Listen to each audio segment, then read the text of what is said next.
Alright guys, if you followed any of my other videos on this old Farmall Cub, I did a video about the carburetor, a little series about replacing carburetor.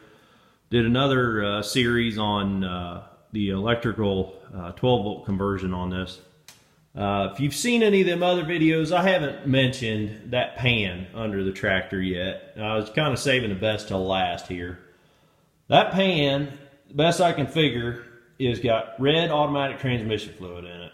Now, this tractor has been leaking red stuff. There shouldn't be no red stuff in this tractor.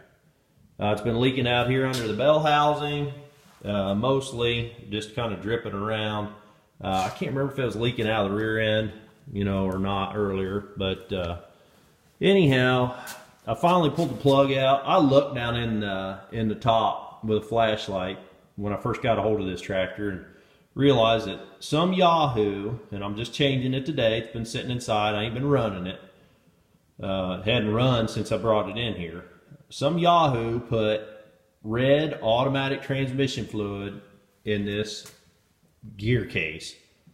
For what reason, I have no clue, but this tractor has sat outside for years now, I guess. And when I popped that plug out, I probably got, I don't know, a couple of cups of water came out before that milky old transmission fluid did.